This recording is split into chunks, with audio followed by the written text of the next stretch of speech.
Welcome back to the We the Patriots podcast. I am your host, Sal Sante, and today I cannot be more excited to have back on the show Dr. John Marshall. If you're a longtime listener to the show, you know that John has been on multiple times, and every time we have him on, it is a fascinating conversation, whether we talk about education, politics, sports, or some sort of combination of all three. Today, we're going to hit back on our latest conversation, talking about the most recent presidential election between Trump and Harris, go over some of the campaign mishaps, some of the successes, and we'll also be talking about some of the events that have gone on in the time since, talking about murder of a CEO, a lot of Trump's rhetoric in terms of acquiring new land, renaming things all over the place. And we're going to wrap up the conversation today with a really good conversation in and of itself about education. So without any further ado, I'm going to let the show take care of itself. I thought it was an awesome show today. So let me know what you think in the comments. And yeah, let's get right into it.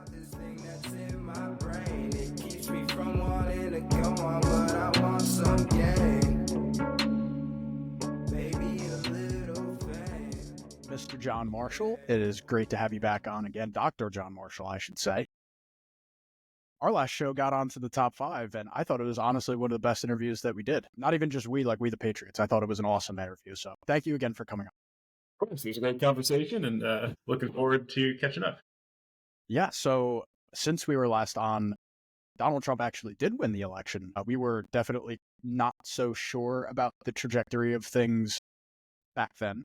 Now it's pretty clear it was a pretty decisive victory in my eyes. If I'm not mistaken, Kamala Harris did not flip one county across the country. That's pretty telling in my eyes of where the sentiment of the country is politically. How did you view the election? Was it kind of expected on your part, or were you kind of surprised at the way? I would say expected, and although I have no evidence to back this up, I did predict to several people before the election that not only would Trump win, but that he would get over 300 electoral, and that's exactly how it turned out. I think the last 3 weeks, the media was playing up some of the missteps that Trump made along the way. They kind of made a big deal about the Madison Square Garden thing, but really all of With Tony Hinchcliffe? Yeah. Yeah, all of the indicators were still suggesting that the economy was the most important issue. Securing the border was really important to a lot of voters, and that the issues that Kamala kept harping on, things like abortion and DEI type issues, really were very low on the voters' radar in terms of actually influencing their vote. The people who felt strongly about those things were likely to vote for Harris anyway. The people who had little opinion were not going to be persuaded. So I think the overall outcome was not terribly shocking. I think the more shocking thing was looking at some of the demographic results, the exit polling. I agree. The shift amongst Latino voters, even African American men shifted distinctly towards Trump. And in many ways, this is what, quite honestly, I think matches the general sentiment of those communities better. Latino community is not a liberal voting bloc in the sense of what are their true core values. Now, if you look at how they have voted in the past, it has tended to be to vote for Democrats. But core values wise, most Latino voters are very much interested in family values. They're very concerned about the economy. They work at a higher proportion than even white Americans.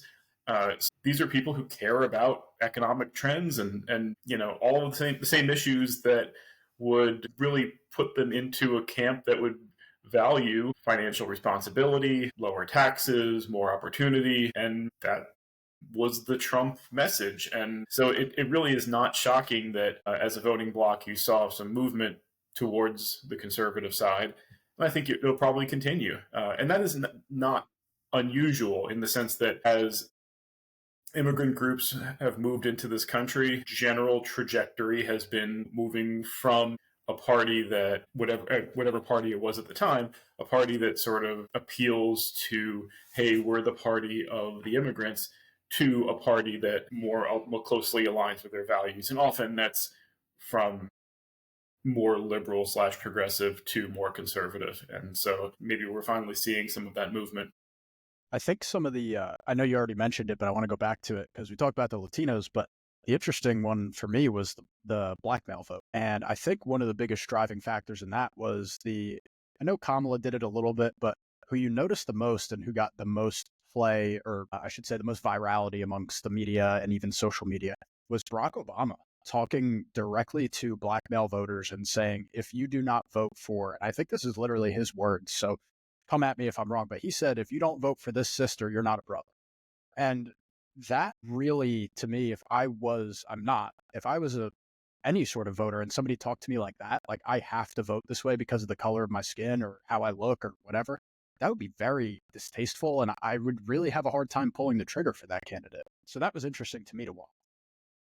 Yeah, I think the thing about the Harris campaign was that it did very little to inspire male voters of any demographic, whether it's African American, Latino, college age, whatever. Like you saw a college age men, 18 to 25, which is typically going to be a liberal voting bloc, Pretty level vote. regardless of whatever. There was a huge gap between male and female. In fact, of any of the age groups, the biggest gap was in that 18 to 25 category, where men were considerably more conservative than women were in that age group.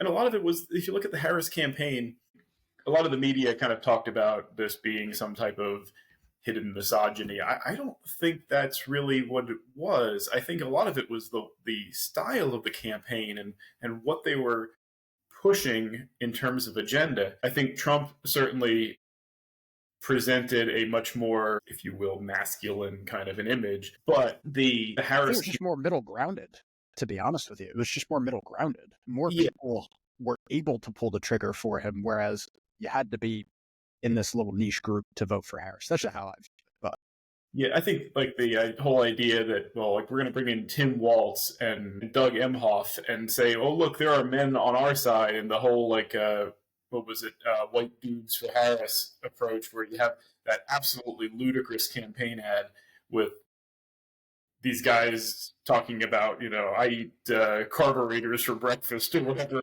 Oh, that was a crazy ad. I remember what you're like you couldn't find the carburetor if it was glowing. It was just bizarre how bad the appeal was. The thing that worked for Obama when he ran was that he inspired people in a positive way. The whole thing was hope and change. And whether you bought into the hopey changey thing or not, it was a positive campaign. It was trying to bring people in. Hey, here's the idea. Here's what we can do. Let's make this country better. Hope and change, positive. Scolding people and telling them, if you're not voting a certain way, you're not being true to yourself or true to your ethnic group or whatever. That's not a winning strategy to bring people in. Now, I would agree. Yeah, I would. If you look at the options, I don't know that Biden would have been a much more appealing choice, because clearly after the debate we saw just. I was going to say, after that, I don't think there was a chance. He was, but I don't think he would have alienated some of the voting blocks that Harris did. No. So just like what you were talking about before we move on, and looking back on the Obama campaign is a great example too. And I would say also, maybe the Obama campaign has some mirror images on the other side with the Donald Trump campaign in 2024, where you were trying to widen the base. Not you, the candidate was trying to widen the base, was trying to make the appeal to more different kinds of people. And yeah, you might not get the majority, but adding in those multiple votes starts to build out who might vote for you. Whereas the Kamala Harris campaign, and I would even say the Hillary Clinton campaign of 2016, was kind of trying to take advantage of the base and try to get the entire base out to vote rather than expanding who might vote for you.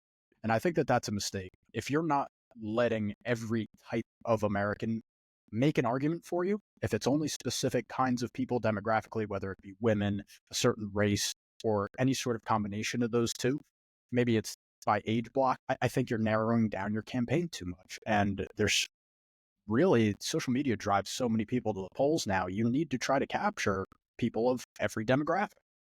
So I think that was a failure on Kamala's part. Yeah, and I think social media you mentioned it was something that the Trump campaign did very well, and that the Harris campaign did very badly.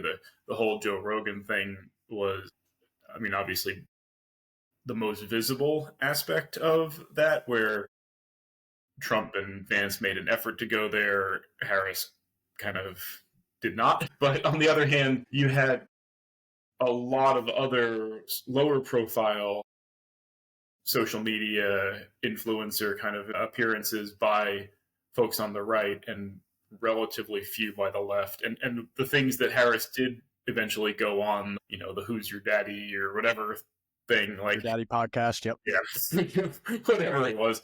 I mean, it was just a really a bizarre waste of time in terms of trying to actually broaden your base. I think the one thing I would distinguish between the Clinton 16 campaign and Harris of 24 is that, and I think we talked about this last time, in 16, Trump was able to win in some respects because Hillary was very unlikable, and it was a referendum on Hillary. 2020, Biden stayed in his basement in Delaware, didn't really do very much, made it a referendum on Trump. And it wasn't about voting for Biden, it was voting against Trump, just as 2016 had been voting against Hillary rather than for Trump. 2024 was, I think, if Biden could have stayed in his basement, it possibly could have made it once again a referendum about Trump, because Trump was the one out there blowing the trumpet. And of course, he was in the news constantly all summer for being in court for one thing or another. And if Biden could have somehow, he wouldn't have been able to dodge the economy because that was in everybody's face. But had he been able to hide from some of the scrutiny that he got for being old and frail, he maybe could have still made it about Donald Trump. But after that debate, everybody saw what was going on. He then had to bail out. And now you had Trump as the established person in the race, and it sort of pivoted all the pressure over to Harris. And Harris was given a relatively short runway of, let me show you who I am. And had that been executed really well and skillfully, she maybe could have once again pivoted that election over to, do you want me, who's going to keep the ship running and not be a distraction, or do you want Donald Trump and make this about Trump? But her own missteps over and over and over again, where, she can't get an answer out. So what do you think the most important issue facing our country is? Well, I came from a middle-class background. It's like, come on, answer the question you were asked. Just that almost robotic default into her scripted answers really made it about her. And it's like, do you want this person who doesn't seem to be able to even answer a simple question to be the one running the country? And say what you may not like what Trump says, but there's no getting around the fact that he makes his opinions known. I mean, absolutely. You ask him a question, he'll tell you, and sometimes. Well, you don't even have to ask him a question. I mean, let's talk about a little bit of what's been going on since the election. So he's been almost since, I would say, like a week after he was elected, he was putting pressure all over social media in terms of Canada and Trudeau, and making jokes saying that he wants to make it the 51st state, and Trudeau might be the governor if he's so kind. Trump is so kind. So you don't need questions. Trump will just give it to you. Yeah, I mean, I think a lot of that was bluster, and it was probably trying to force the hand. I mean, Trudeau was low-hanging fruit. I mean, he was already toast. If I'm not mistaken, he was already on his way out. It was pretty clear that Poilievre has been gaining dramatically in popularity. It seemed like it was just a matter of time until there was a change up there. Now, Trudeau been head of Canada. That's actually interesting. 9 years, I believe. It's been a while. I will go and confirm that, but go ahead, John. It's been longer than it should have been, let's put it that way. But when you look at what Trump did... 16 years, John. 16? Holy cow. 16 years. Yeah. Wow. Jeez. Yeah, and I guess if you think about the fact that his father was prime minister for quite a few years in the late 70s, I mean, that's starting to get to a dynasty level there. I would say so, yeah. I mean, Mulroney was there for a decently long stretch in the 80s, and then a bunch of back and forth. You had Chrétien for a little while, Kim Campbell for a little while. But yeah, I mean, you're right. I guess it has been, because he got elected for the first time when he was quite young. 2008. Yep, 2008. Anyhow, I think by Trump getting involved with the discussion about Canada, when it was a foregone conclusion, it actually made it look like he had something to do with it. And so it was sort of like, I'm going to sit there and make fun of this guy who's clearly already beat up in his local politics. And now it makes it look like Trudeau's resignation was forced by Trump, even though that was as we said, a foregone conclusion. So, and I think in some ways, a lot of this bandstanding kind of bluster that he's doing around Canada, around Greenland, it's not. I don't think there's any logical situation where Canada becomes the 51st state. I don't know that. I don't know quite as much about the whole Greenland situation, if there's any talk. I know Greenland has expressed more desire to be independent of Denmark. I don't know that they are likely to want to join the United States, and Denmark is unlikely to sell Greenland. So I think there's a little bit of bluster there. However, there may be there's a lot more strategical value there, though. If I'm not mistaken, both resources, location-wise, think about proximity to Russia and protecting our European allies. There's strategic value when it comes to Greenland, and I agree with you. When it comes to Canada, it seemed like a lot of just, boisterous Trump and also a clear opportunity. Like you said, you can kind of take credit almost if you're Trump's team for this when it didn't have anything to do with Trump. That's a good geopolitical win for Trump, because certain amount of people forget about the leaders of the nation. Certain amount of people around the world are just going to say, wow, Trump really has a lot of influence, huh? So I totally agree with you there.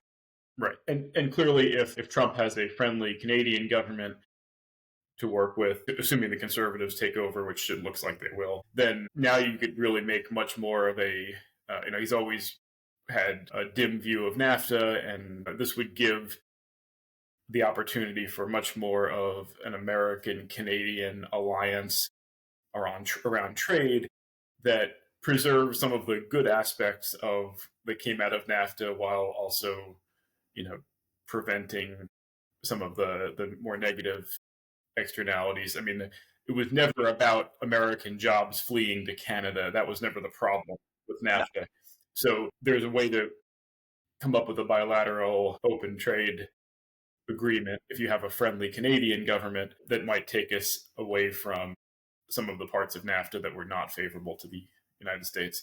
So there's that. I think with Greenland, if you can push the people of Greenland to vote for, I think there's been some talk of whether it's a vote for independence or a vote for sort of maybe not complete independence, but greater autonomy away from Denmark.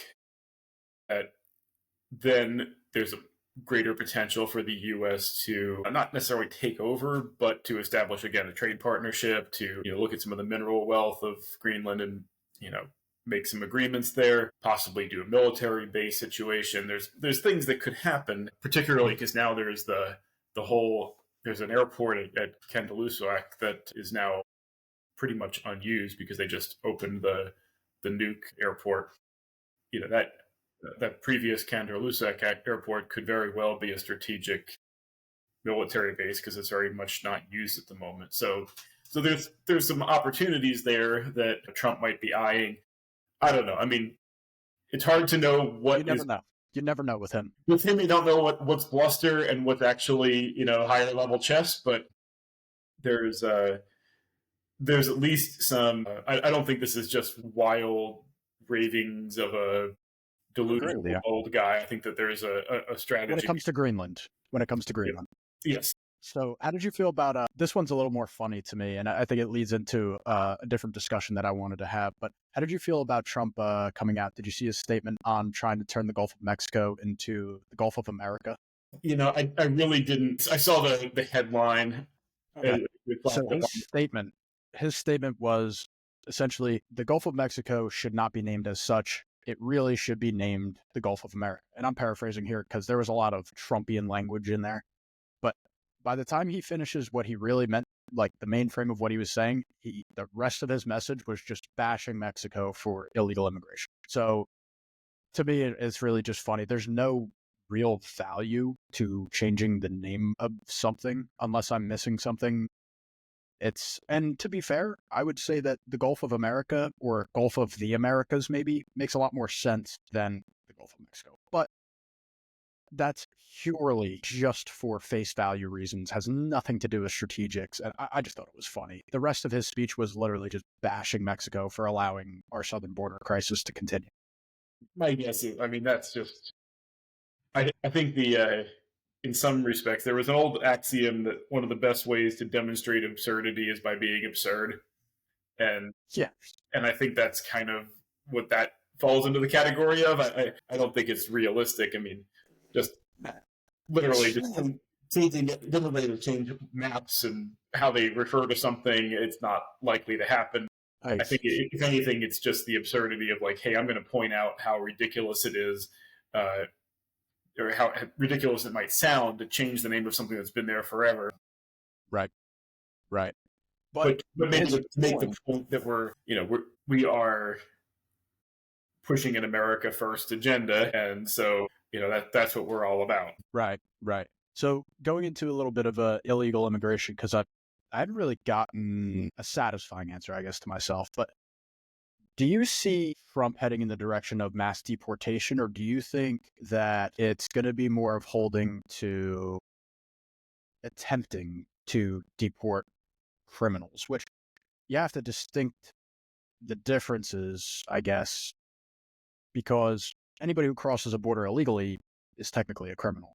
However, what he's talking about is people who have committed crimes since crossing the border, and especially violent crimes. Do you think he's going to hold to that, or do you think that it's going to become a lot more involved, and then there's a lot to talk about after? Yeah, I think the likeliest scenario is that there will be a much greater emphasis on trying to capture and deport known felons, whether it's people who've committed crimes here or people who commit crimes in other countries. In their home country before coming. Where they're wanted in their home country and then they come here.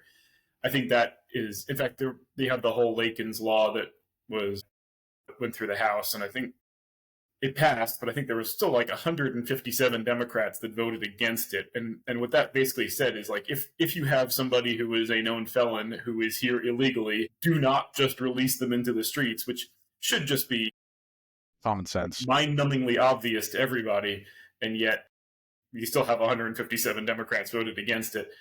I think that type of enforcement is we're going to see that. I really don't think mass deportation is likely. Yeah, I would hope so. Now, a lot of it is what do you consider quote unquote mass deportation? I mean, Obama deported millions of people. And it really wasn't until we got to the Biden administration that just kind of went like complete, limp wrist, open border, do whatever you want to do, come on in, that all of that went out the window. Obama deported more people than Trump did. So did he? I didn't know that. I mean, he had 8 years versus 4 years, but still. That's true. He also fired a heck of a lot more missiles. Also true. But the whole idea is that we just like let everybody in regardless, is even as somebody who is kind of on the left like Obama was never going to be on board with that. So I think we'll see a little bit more of that as a quote unquote crackdown. And now that the fact that there's thousands of people who fit that category wandering around in our country, there's going to have to be more of a, pardon the expression, sort of a roundup than you might have had in the last couple administrations. But I really don't think it's going to be practical or likely that you see Obama going after people whose Trump only crime was entering the country illegally. I would agree with. Somebody comes here, they cross the border illegally, and they're working at a laundromat, trying to do their thing. I doubt you'd see a major effort to repatriate them. Ultimately, here's the thing: you want to stop illegal immigration. The strategy is not, I'm going to try to find every person who's here illegally. You go out, You're trying you to go. stop the next.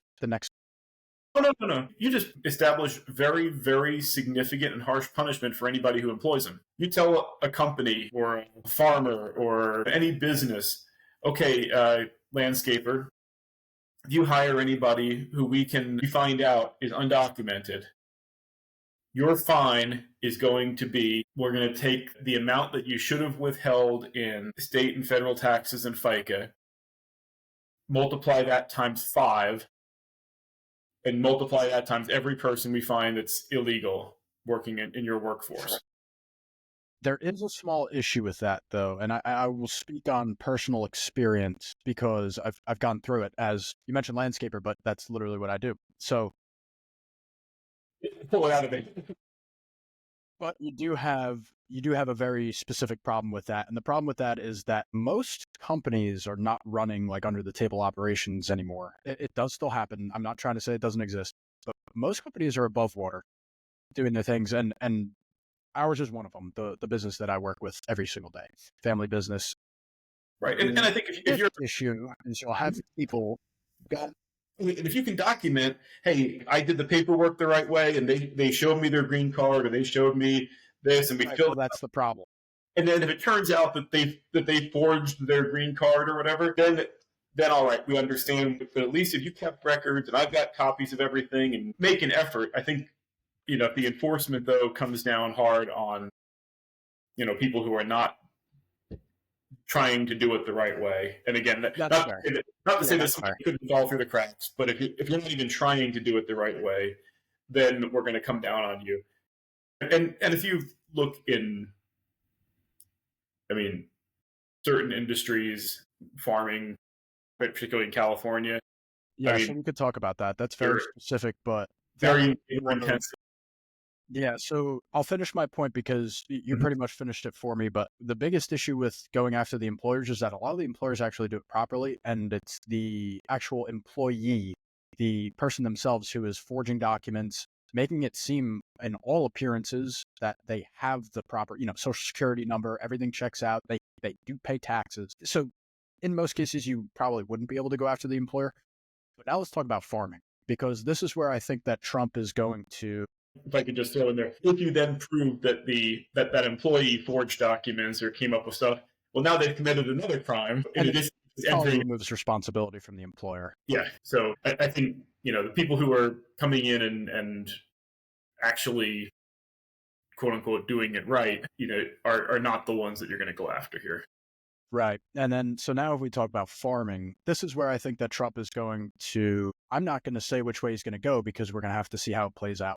I think that he's going to have to use a little bit of common sense in himself to understand that from my research and everything that I've come up with, the amount of labor in farming specifically, just the farming industry, especially when you're talking about anywhere really, really south of halfway through the United States, it's actually a majority of the labor. So not the people that work, but just the laborers are illegal immigrants and not necessarily being paid above the table, like I just explained with landscapers. In a lot of cases, you do have people who are getting taken advantage of. Their rates are extremely low because the employer knows that they're an illegal immigrant. They're paying cash only. Where he's going to have to, I think, use some common sense is realizing that if he were to go ahead with a mass deportation or even go after possibly employers like that, there's a possibility of running into a food production issue, not being able to meet the production numbers that we have to as a country. We are a pretty big country, need to feed quite a bit of people. I think that he's going to run into that. And I think that I would hope that he has the common sense to realize that that's not going to be a policy that he should pursue very strongly. And it should stay, I think, within those confined boundaries of people who've committed a crime either in our country after they crossed the border illegally or in their home country before crossing. I think it will get to that point. Yeah, and I think you still have the ability in those cases when people aren't even trying to Do the right comply. thing. You can still go after the businesses a little bit, not to try to Absolutely. deport the workers, but you find the businesses. And then also for the employees, I think, going back even as far as Bill Clinton, you had guest worker programs and things like that, Mhm. where you say, all Absolutely. right, we're going to, now that you're here, we're gonna find out who you are. We're going to issue you some sort of a document that is going to say, all right, you can stay here for this defined period of time. And during that time, you have to pay taxes, you've got to do X, Y, and Z. And at some point, you have to go home or apply for, a green card. And you have a process. And I think the whole objection, everybody on the left was making such a big thing about this. This is all about, you know, uh, Trump and identity politics and He's racial a racist. preferences and yeah, that sort of thing.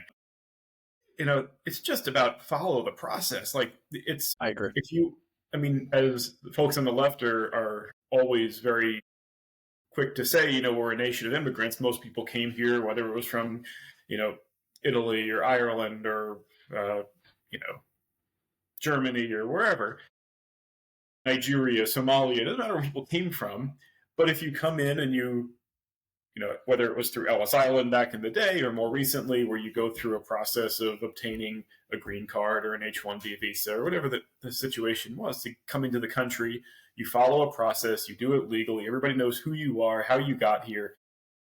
It's, it's not that we are shutting our borders to anybody, but, you wouldn't just, you know, invite anybody off the street into your house necessarily.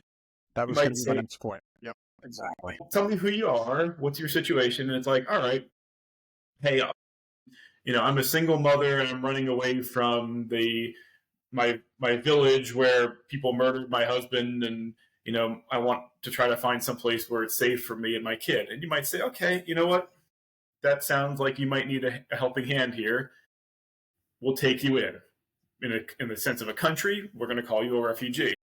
In the sense of a community, you might say, okay, you're single mother with whatever, your husband was beating you up. All right, come, you stay here. We'll get you some help. We'll keep you safe until we can find a place for you to go. But you're not necessarily going to let somebody in the door and it's like, well, who are you? I'm not going to tell you that. I'm just going Right. to come, bang down your door and now take over your guest bedroom. It's like, no, it doesn't work that way. I'm going to have a problem with that. So Yeah, and in it's my opinion, you're watching that happen in England. You're watching that happen all over Europe, to be honest, where places are now. It's a very different problem. They don't have Mexico to deal with. For them, majority of the refugee is coming from the Middle East, and you're seeing a lot of. It's really just a clash of cultures, in my opinion. But you see some similarities between the situation in Europe, in different countries, and what we are doing here. And I think getting out in front of the issue before it becomes a bigger problem than it already is very important in terms of our country's future. But yeah, that's illegal immigration. I hope that we get followed through by Trump on the criminal portion, and then kind of see where things are at there. So I'm glad that we're kind of on the same page there. Now, throw things into a totally different direction, because this is something that caught my eye on social media, really, and this is the assassination of the United Healthcare Services, the former CEO. Yeah. I think it was Mr. Thompson. I don't remember his first name, but the murder itself is what it is, and they call it an assassination. Really, in my opinion, it's just a murder. Talk about assassination, generally speaking, you're talking about a political figure. So, but my issue with the whole thing, I think you have a crazy person who went out of their way to murder someone, and that does happen every day. Now, this is a high profile figure. Okay. My issue with everything has been the online reaction. And I am curious, because your circle is obviously a little bit older than mine, but a little bit better educated than mine as well, with the people that you're going to be seeing posting stuff on social media. So I'm curious if you saw the same. Well, I would hope so. I was curious if you saw the same type of. does not necessarily mean better morality, but okay. Well, okay. So that's where I'm getting at, though. So what I started to see a lot of was that, especially from females, which was bizarre to me, was the sentiment that we should start killing CEOs of businesses that we don't agree with. And I'm talking about pretty much not even trying to hide the fact that you are calling for the murder of someone. So I'll give an example. Someone got rejected on from a different healthcare company, got rejected on some sort of treatment. And somebody posted something, paraphrasing, but something along the lines of, oh, it would really be a shame if someone shot the CEO of this company and this is his name. And I'm like, but hugely viral, many likes, lots of retweets on X. And I was not a fan of the way that people were approaching it. People were cheering on this person who murdered someone in cold blood. And I know I talked about it on my last full podcast with Jamie Miller, but to take the actions of a company and to say that the CEO is directly responsible for, we'll say, your father's cancer treatment getting denied by the insurance company, to me is so far of a stretch of the imagination and takes away, I think it's un-American to attribute something that you don't have to think very hard to realize that this person did not press the button on whether there was a payment or not. It doesn't take very much brain strength to realize that that's the case, but many people online had that sentiment. And I'm curious if you saw the same thing. Yeah, I saw some of that. I don't spend a great deal of time on social media. I mean, I've got some level of Facebook circles and stuff like that, but I don't really follow Twitter, and certainly not TikTok, Snapchat, etc., etc. But I certainly did see some of that, which I find pretty abhorrent. I mean, if you look at the nature of America, more than anything else, is that one of our key foundational components was a sense of morality and purpose. We see John Adams talk about the essential character of our people, and that our government, our laws were constructed for a moral people, and they're wholly inadequate for any other. So when you see that kind of reaction, with no matter what you might have thought of, you might really dislike United Healthcare, but for whatever reason, but to think that you can justify a guy's murder because of that is just, it really makes you wonder about where we are in our society and what we've lost in terms of developing people with that sense of morality and justice. And I think you're absolutely right that it's also an immaturity, the sense that this guy who went to an Ivy League school, who maybe he's angry about the way United Healthcare didn't approve whatever procedures he wanted or something like that. But there's a process, like we talked about earlier, just like a process for coming into the country. There's a claims appeal process. There's a whole system where you can say, all right, I don't like the fact that this was rejected. Maybe I'll go to a specialist and try to get a write-up that's going to, and then resubmit the claim and try to do it a different way. I mean, sometimes it takes 2 or 3 times. Believe me, I worked with my grandfather, and sometimes he had to go through between the VA and the Medicare and this and that and try to get something approved. Sometimes it took time, but you didn't just, go down to the VA hospital and, start shooting people, because that's just, I mean, number one, people are following a certain set of procedures, and there's whether we agree with that approach or not. And if you want to have a debate about we should have Medicare for all or whatever, those are political questions. But I think we've also become so polarized in the red versus blue, and I like this and don't like that there's a certain level of extremism that comes from that, in not being able to maturely step back and say, okay, what's the logical approach here? And if you're want to have a debate about healthcare policy, we should have a debate about healthcare policy, not start shooting healthcare people. And yeah, I'm in full agreement. I mean, and now if again, and I totally agree with you that hey, there's always going to be a deranged lunatic here or there, and this Luigi guy was certainly falls into that deranged lunatic Clearly, category. I would say so. But you know, everybody should condemn his actions, regardless of where you are in the political spectrum, regardless of your thoughts about healthcare. Even if you think that private health insurance companies are unfair in terms of what they pay, what they reject, and all that kind of stuff. This isn't the proper way to do it. And the other part of this is like, you look at how it really makes you think about being a CEO, a high profile person. I mean, we saw 2 assassination attempts on Trump this summer. I wanted to bring this up because there was a lot of similarities between the online reaction with some about the reaction to this guy who shot I forget to say what is it, Luigi Mangione or something like this. The public reaction to him, and there was a lot of similarities to the first Trump assassination. There was a lot of people saying they wish that bullet had hit Trump, and I'm not exaggerating. There was a considerable amount of people who were wishing that assassination attempt was successful, and I can't help but be a little bit troubled by that because that's not the way that, we could be honest. There was a Wild West in the United States. There was a time where a simple argument at a bar was solved with a duel. Yes, understood. We're far beyond that at this point. It should be pretty well understood, I would think, on our moral scale that shooting someone over a disagreement, especially among politics, is not the answer and should be condemned. However, we didn't really see that reaction. You saw that reaction from half of the country, about maybe a little more when it came to the United Healthcare CEO who got shot. But even still, there was a pretty decent sentiment, and it was very popular, clearly, because a lot of these posts went viral, of people who were very happy with the decision, very happy with the person pulling the trigger. And that does dishearten me a little bit. And like you said, what road we've gone down, the polarization, I think not just right and left, but polarization across the board. You talk about men and women, you talk about the races, you talk about, red and blue, or I'm talking left or right here.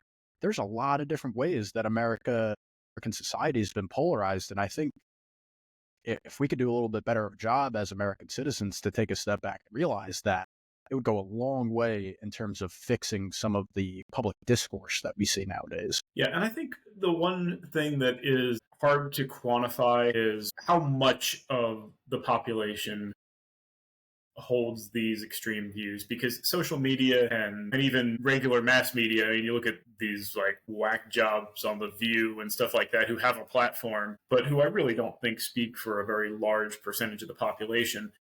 How much of this is just the most extreme positions are the ones that become viral, because it really has become a sort of shock jock sort of culture that if you don't get attention unless you say something bizarre and extreme. Sure.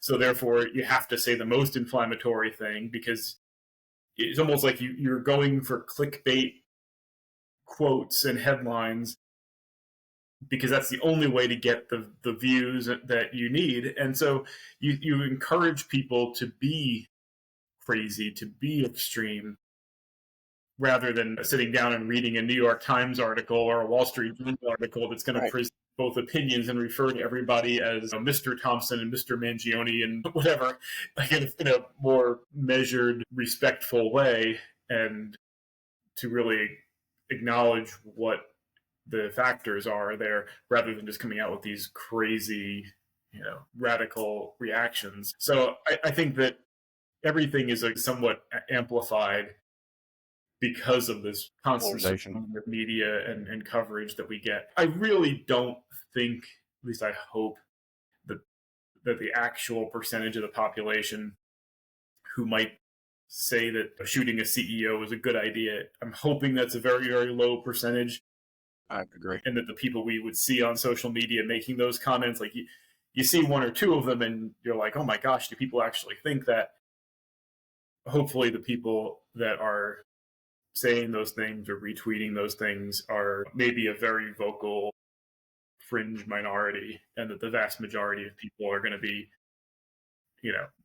both more measured and also more, horrified by that type of behavior. Yeah, I would totally agree with you. And I think part of that being measured, I want to move on because The next stuff that I want to talk about is a little bit more necessarily happy, but it's not as downtrodden as this. Becoming more measured, making better decisions. At the end of the day, to me, a lot of it has to come down to education. And I remember a time back in the day, when I was younger, when I was going through school, one of the biggest things that teachers would use, going back to like first, second, third grade, was touting how well our country performed and that we had to meet our standard in terms of education.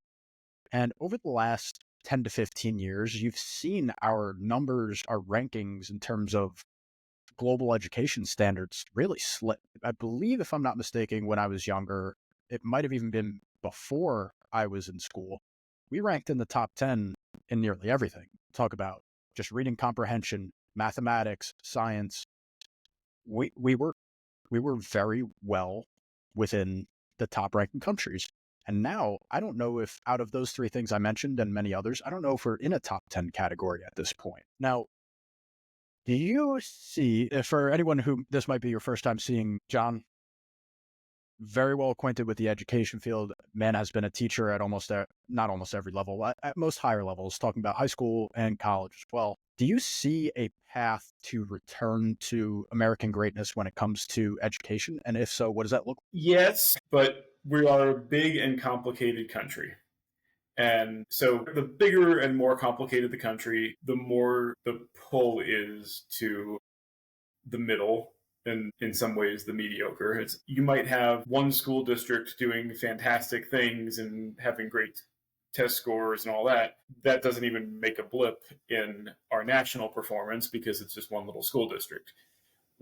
So when you're making larger changes and really moving the needle, it's certainly easier to do in the smaller the country, the more homogenous the country, you're going to have an easier time making full scale changes to an education system. For a while, there was a huge thing about like, oh, Finland is the envy of the world and all that, and they may be doing wonderful work, but it's also a That country has to do with the fact that they're all basically the same race. They're all basically the same moralistic view of the world, and they treat education all basically the same at home. that and the vast majority of their population lives within a relatively small, even though it's a fairly large country as far as Europe goes. The Just in terms of area, yep. northern regions of Finland are very, very sparsely populated. I I'd have to I'm going to make a guess here that probably over 80% of their population is within 100 miles of Helsinki. It's not, Malmo, if you want to throw that in there, but there's not a huge population, area. So if you have a relatively small population and they're centered in a small area, that's like saying, okay, I wanted to improve the education or make the education great in North Jersey, which is a totally different animal than saying I'm going to change the education system in the United States of America, 330 million people spread out over, 3,000 just on the continental side, 3,000 miles from coast to coast and 2,000 miles north to south. I have a question before you keep going forward. Do you think that it would be advantageous for us as the United States to focus heavily on the highly populated areas? You think about big cities in California, Boston, New York City, Chicago, Miami. Would it be, because obviously there is a high population density, does it make sense to attack those areas hard and hope that it trickles down? Or is that impossible? It's not necessarily going to be a trickle down, but if you're going to move the needle, looking at the large systems in the country are areas where there is a large opportunity for improvement. I know at some point you'd explained to me when you had gone to, I believe it was Chicago or somewhere in Illinois, and explaining to me just the vast difference in terms of the educational, not only standards, but just how they went about a normal day of school, how they had to treat the students in order to even get some sort of buy-in was very different.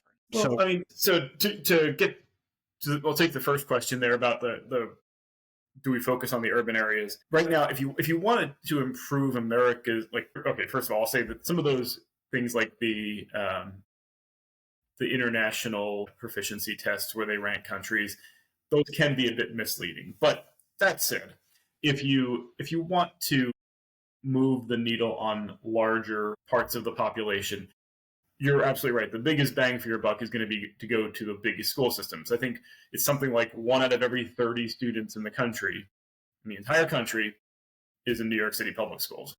Wow. Okay. So if you take CPS in Chicago, New York City public schools, and LA Unified, and you can move the needle there 5%, you're going to go a long way to moving the needle in the country 5%. Country, right. So that's whereas, like, if you wanted to go to, little tiny towns in New Jersey where the entire K-12 population is like 1,200 kids. I mean, first of all, how much can you possibly grow? And that's like a little ripple in a pond in terms of trying to get a big scale change. That said, I think that our national approach to literacy is a bit of a disaster. We have kind of gotten into this thing where, we've said, we're falling behind, usually China, but other countries. A lot of times it's pointing to China. China, Japan, India, other large powers in terms of, the STEM subjects, science, technology, engineering, math.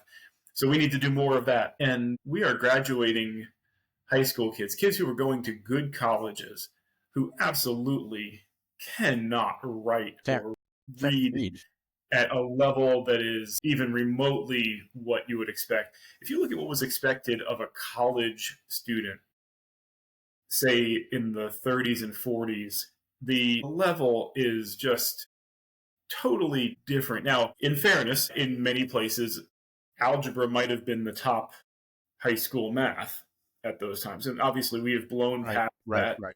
And now we're doing calculus in almost every high school, which was not something that was done 100 years ago. That's a fair point. On the other hand, when you graduated high school, if you were going to go to college, you probably knew Latin. You certainly were reading at a high level and writing at a high level. You could pick up any text, whether it was Brit-Lit or American or whatever, read it and analyze it intelligently.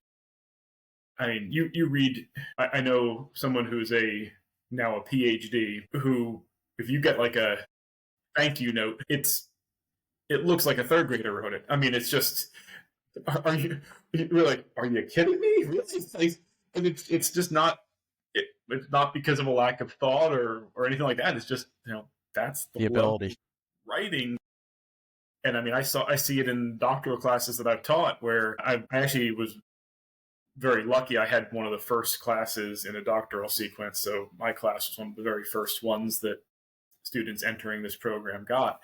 And I really saw it as my job to kind of be a bit of a gatekeeper in terms of what was going to fly in terms of writing, because what I would see was just pretty dreadful. And it's only going to get worse as AI and ChatGPT and these types of things that can synthesize coherent thoughts are going to start taking the place of anybody actually having coherent thoughts. So I personally think we really need to go hard on a back to basics approach to instruction.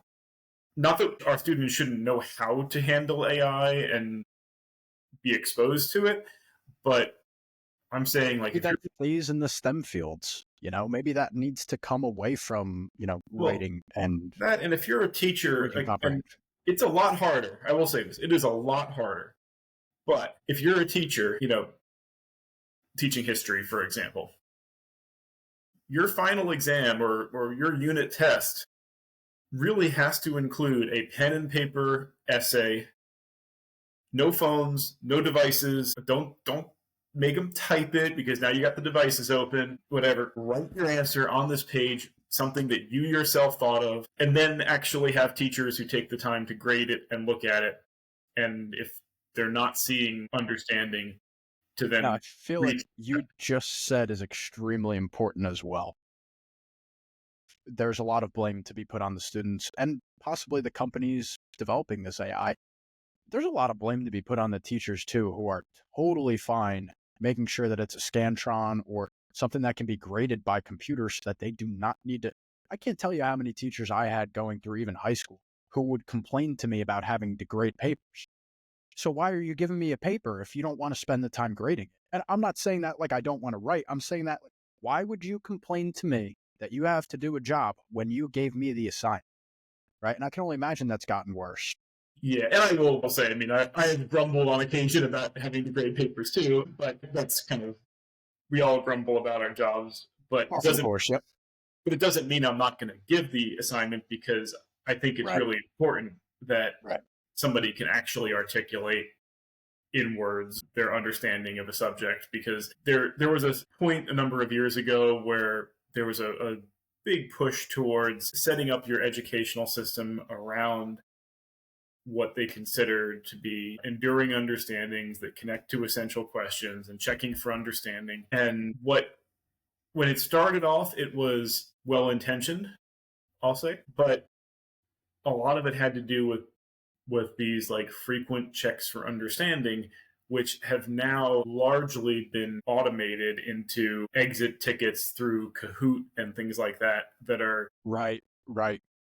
almost performative, because it's not hard to find the answers online. And if you're having kids do these things on their phone anyway, to really know if they actually understand it is questionable. Like there are some schools I've looked at their data recently, some here in New Jersey, some in other places in the country, where nobody, not a single student, is on grade level in terms of reading and writing. Not one. And when you have an entire school where nobody is quote unquote literate at grade level, you've got a serious problem in your education system. And that's beyond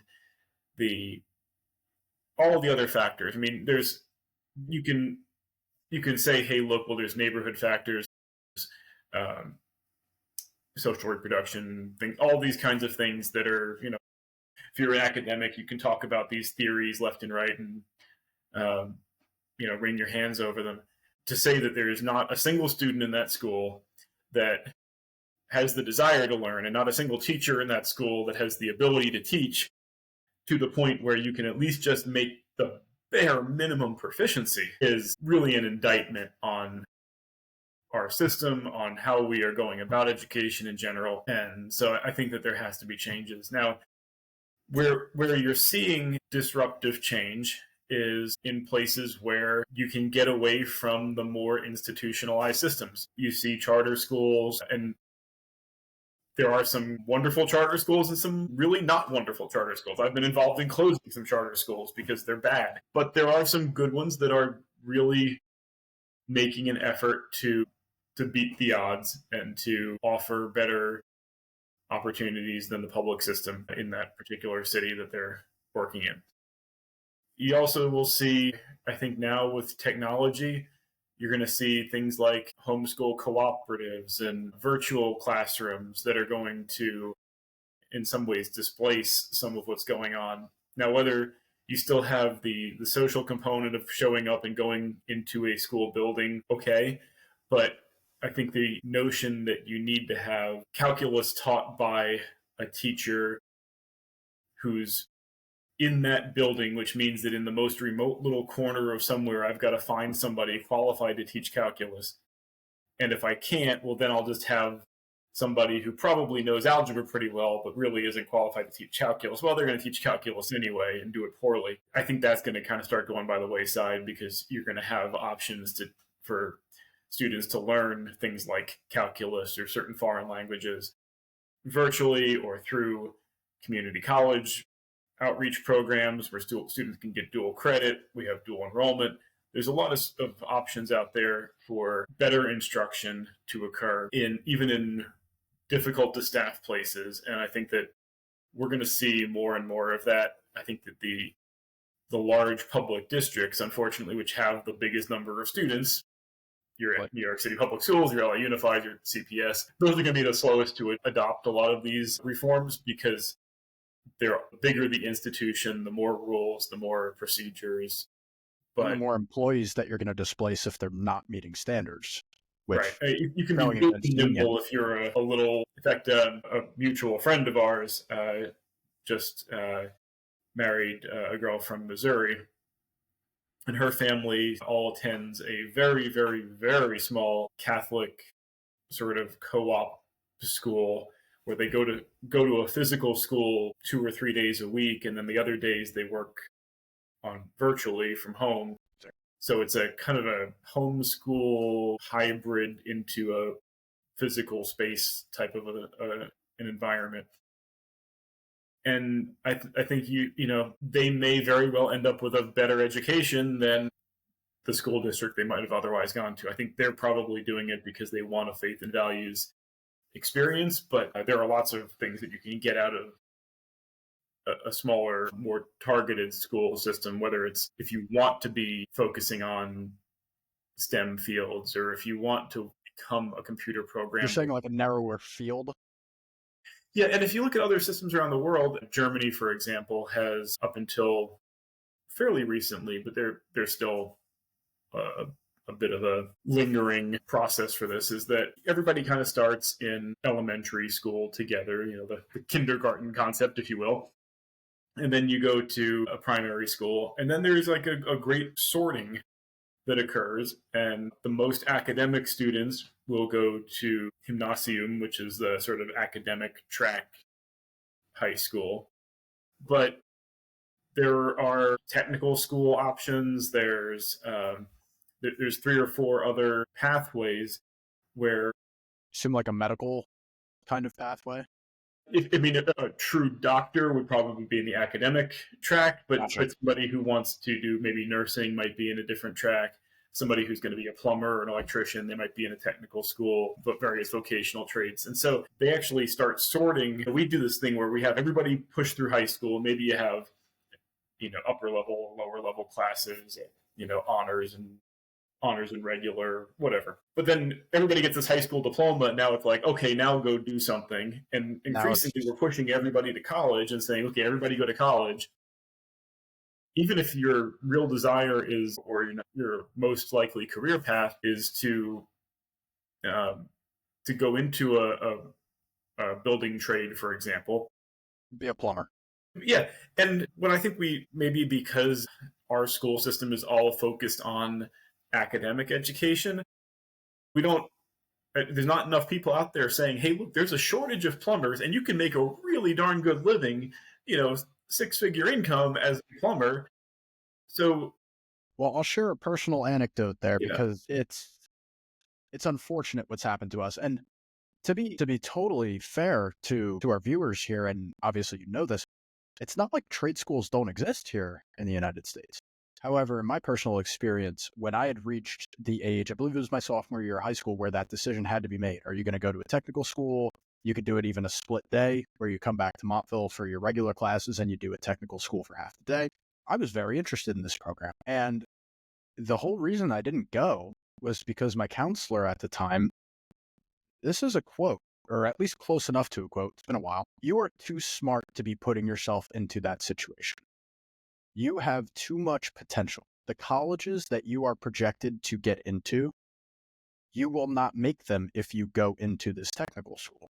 Part of the problem with that assessment is maybe I didn't want to go to that kind of college. And I can only imagine that there is quite a few different people that were in a similar situation to me that got steered away from something that they may have enjoyed, they may have wanted to do with their lives because they're too smart. They're overqualified to go to a trade school or go to some sort of, I don't know, other specialized school that might, cosmetic school or something like that. I'm just trying to come up with something, but to me, it takes away a little bit of the personal freedom for sure, but it's also, you're coming from it from a point of view, like you kind of said, the academic education takes the first place in the hierarchy where, I'm sorry, living through my life, I just don't see it that way.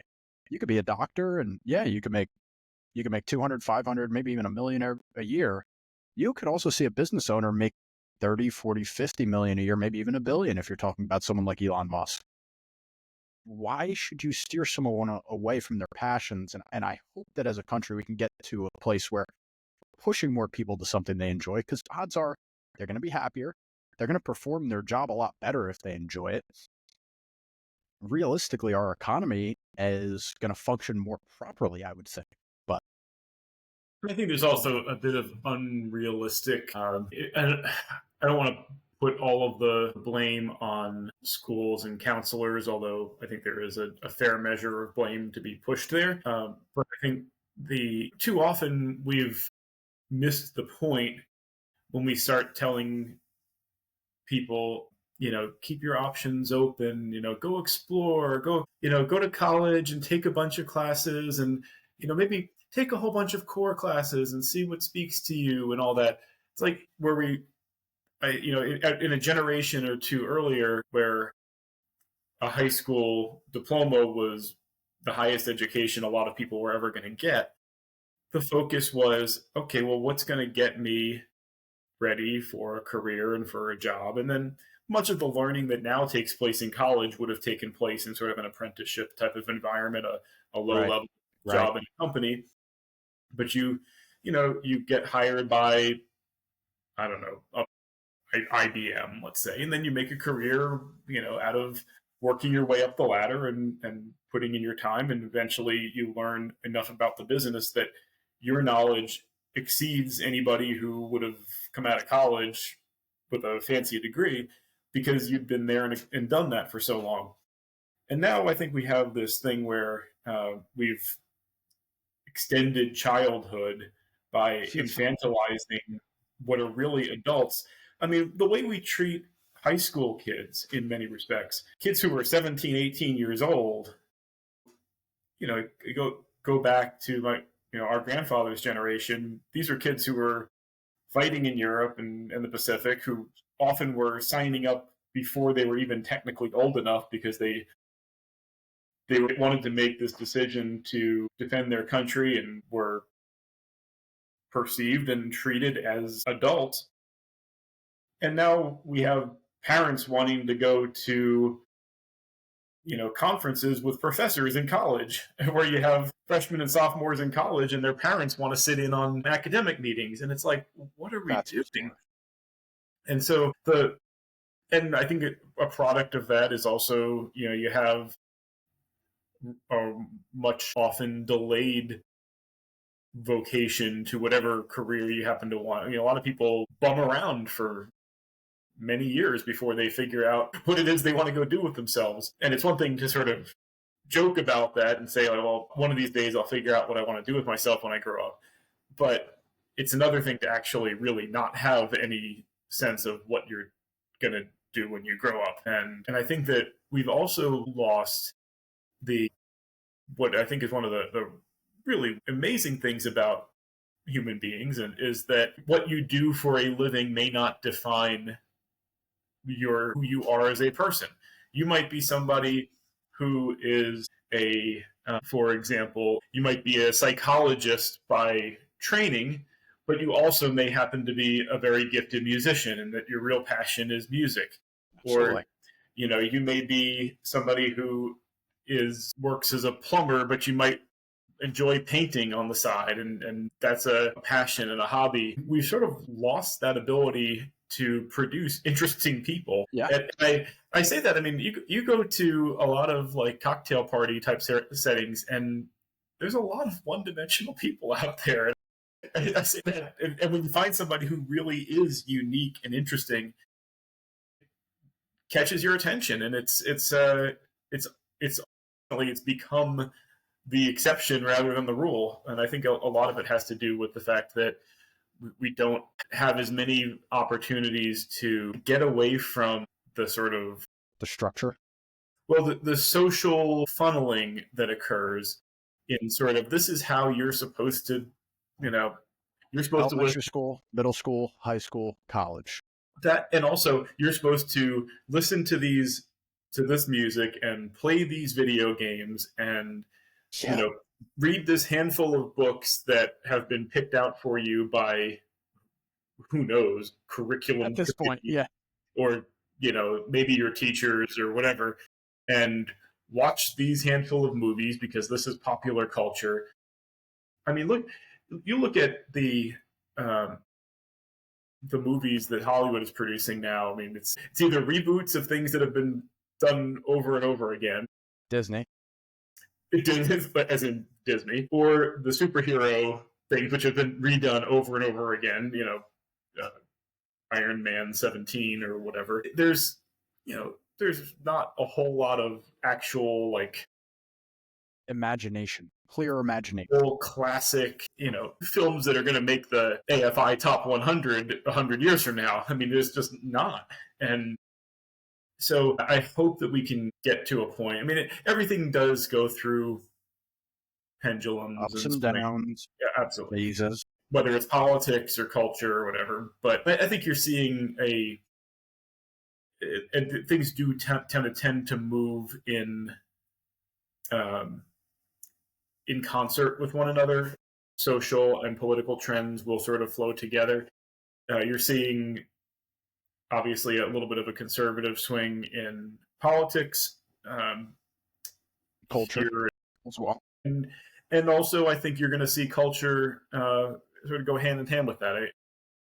You already have, in my opinion. In some cases, you already have. Yeah, and it's often reactionary. I mean, you see, you have a swing too far to the woke, and you get a swing to the based, and you get a swing to the left, and then you get a swing to the right. And I think you're seeing things now, like in the Catholic Church, you've got a bit of a return to tradition Right. movement that has become fairly popular. Do I think we're all going to end up, speaking Latin again? And Probably not. yeah, I don't think that's likely, but I think that there is a sense that maybe we lost our way along going in this direction. Maybe we need to kind of go back the other way. And so I do expect, hopefully, fingers crossed, that we'll get that. But to get there, we need to have a little more push for intellectualism. And I think that one of the things that I've always felt, I mean, there's always been differences between, to kind of wrap this back up with education, there's been obviously distinct differences between different school systems. There've always been, look here in New Jersey, we have some of the highest performing school districts in the whole country and some of the lowest performing.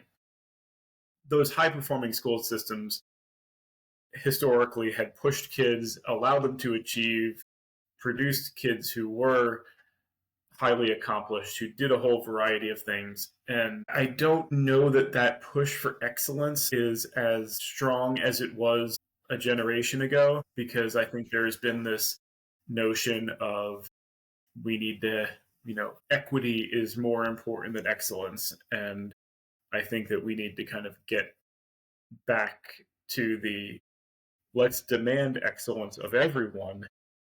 And that's where we need to be with, if we want to really push for equal outcomes and equal educational experiences, Not is to settling for the lowest bar. Instead of the sort of satisfaction of making everybody equally dumb, instead allowing everybody to reach their potential. And I think we will get there, hopefully. I don't know that it's going to be a quick process, but I think that is I think that what's going to happen is that sooner or later, you're going to have parents in towns like where we live, if they're not getting the level of academic rigor that they know and expect, they're going to look for other alternatives. I agree. And if that means that they're going to get outside of the public system and blow it up, maybe that's where we'll go. I mean, it's essentially what exists in the South. I mean, the South, you have a public system which is generally folks who, I mean, at least in the city and more urban areas, and even the suburban areas to some degree, if you have money and means, you go to a private school. If you don't, you go to a public school. And there are some private schools that will coddle people and not necessarily really push for excellence either, but we got some of those here. But they're in,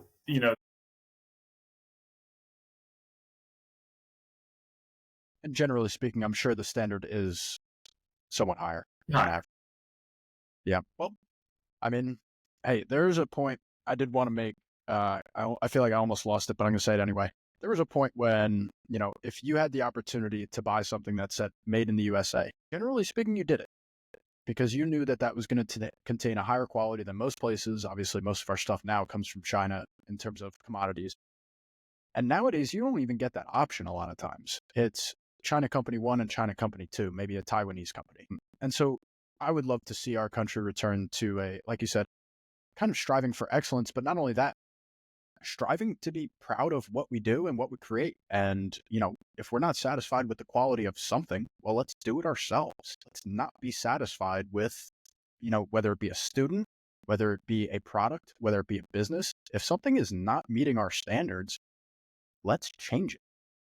Yeah. I call it the Timu effect, but, but when you have, like, exactly, if the only options are I can buy something, super cheap that was thrown together and then packaged into a box with a whole bunch of little pieces that's coming from some other part of the world, or I pay somebody here admittedly more money, but I'm going to get a solid product, I may opt for the latter. I think we're not going to be out of a global economy. The world has become smaller through transportation and travel and Communication as well.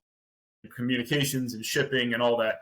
And if you just can't produce radios as cheaply as you can in some other part of the country, unlikely that we're going to all of a sudden see America start building radios again. But that doesn't mean that we don't have advantages in some industries. And I think you're right that I think having, even from a strategic point of view, having the capacity to make things here is going to be a good thing. And, I think if you're building an education system to meet the jobs of the future, it's always a bit of a moving target because nobody knows what the future is going to look like. Trends change. When I was in third grade, nobody was building an education system for an internet world because, I guess the internet technically existed in some sort of defense ARPANET type situation, but it was certainly not something that average people had access to.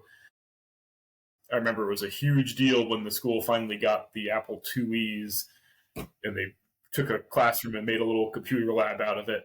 But that was nobody was thinking that, this green screen with a turtle on it was going to be what everybody stared at all day, every day for work. It's just not how anybody, envisioned it. And yet people have adapted.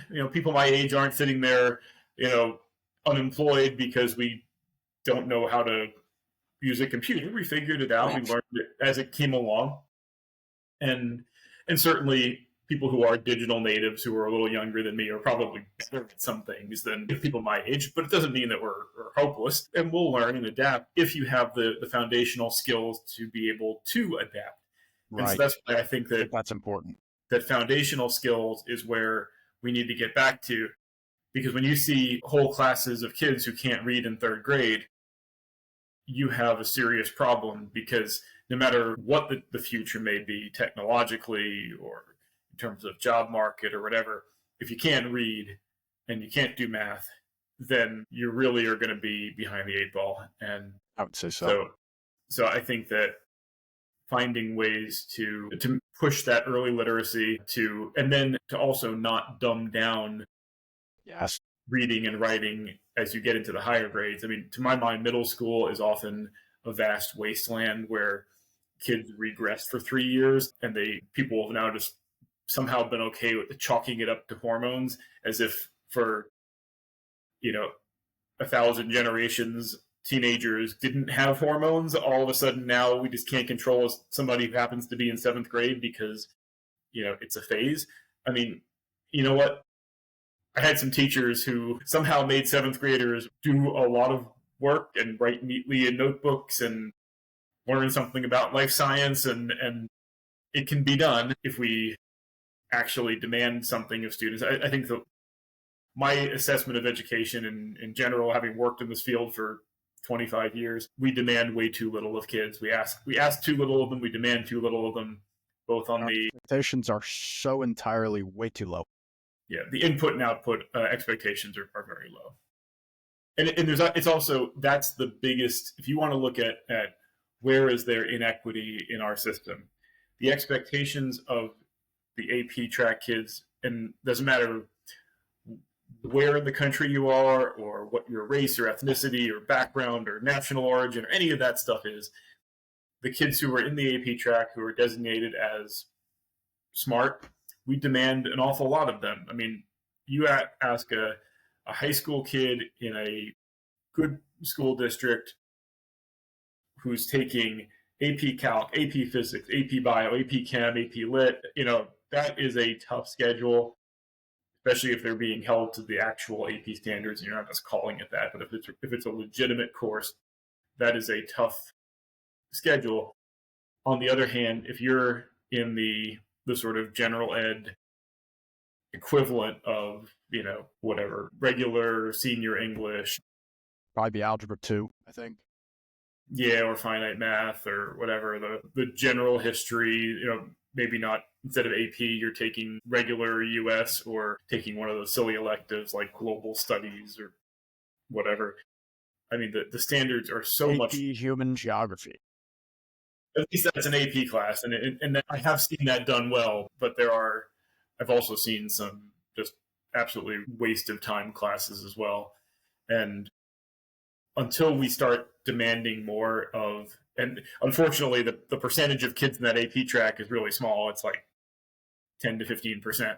So until we start demanding more of the other 85%, we're going to keep on getting these kind of mediocre outcomes.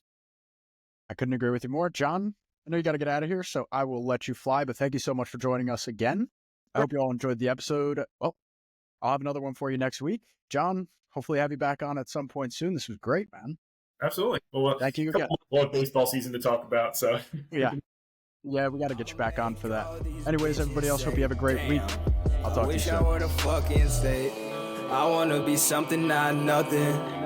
Trapped inside my dream and I'm running away from these demons. But the feeling's so good, I'ma keep dreaming.